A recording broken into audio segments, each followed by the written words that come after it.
the fall of Magba the Dreaded. In the days when the forests still whispered the names of the unborn, and the rivers sang lullabies to the stars, there was a village called Okuta, nestled between the Nzili mountains and the great river Njiri. The people of Okuta were proud and joyful. They sang when they planted, they drummed when they harvested, and the children's laughter was the music that stitched the village together. But peace is a jealous thing, and it does not last forever.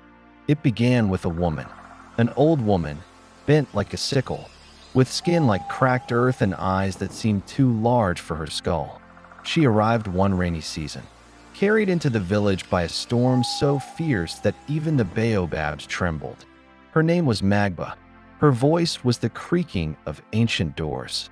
Her breath smelled of dust and something older, fouler. She claimed to be a healer, a speaker of old wisdom. At first, the people welcomed her. She cured Abony's sick son when no medicine man could. She made the barren fields of Aluma blossom after 3 years of drought. The people whispered, "She must be blessed by the spirits." But then, the price began to show. A child disappeared from his mother's back, stolen away in the night. The village dogs turned mad and tore at the goats.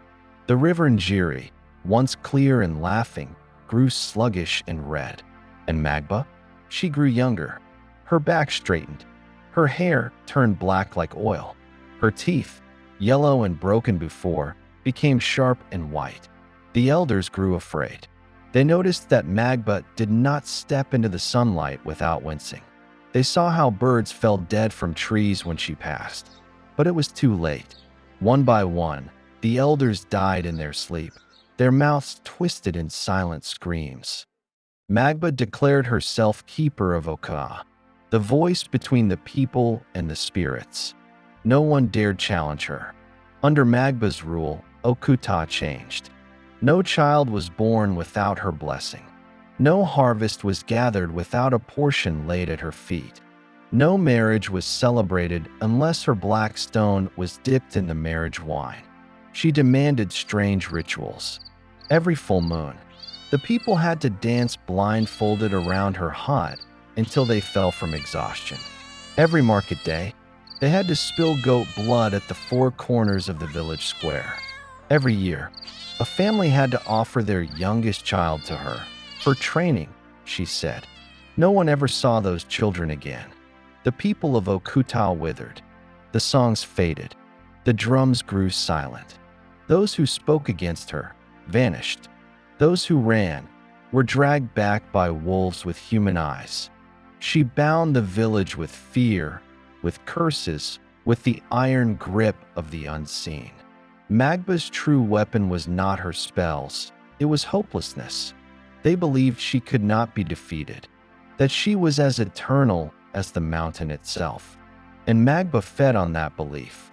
She wore around her neck a charm, a mass of knotted hair, feathers, teeth, and stones that buzzed with dark life. It pulsed when she was near. It whispered in languages no human throat could speak. It was said, as long as Magba's charm is whole, no power on earth can harm her.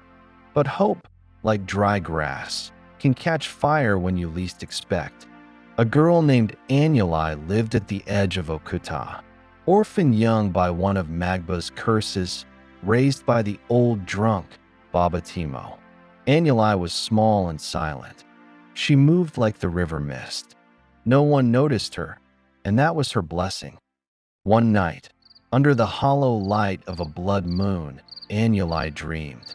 She stood at the foot of the Nzili mountains, and the spirits of the ancestors came to her in the form of a great lioness with 7 tails. The lioness spoke. The witch's power is a cage of her own making.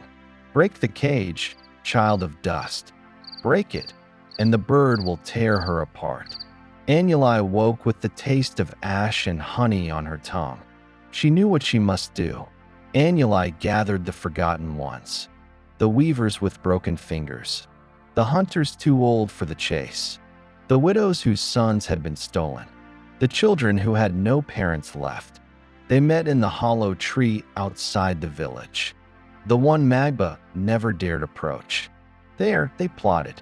They would wait for the festival of the spirits, the one day when Magba paraded through the village in full splendor, when she showed off her charm and declared herself mistress of life and death.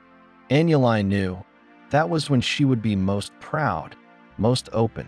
But to shatter the charm would take more than mortal strength. They needed something old, something wild. Babatimo, who had once been a powerful singer of the river songs before Magba ruined him, agreed to call the Oro the whirlwind spirits of the hills. It was forbidden. It was dangerous. But they had nothing left to lose. The village square was draped in black cloth. The drums beat a slow, heavy rhythm. The people bowed as Magba emerged from her hut, clothed in a robe woven from the night sky itself. Her charm hung heavy on her chest, pulsing with a sickly green light.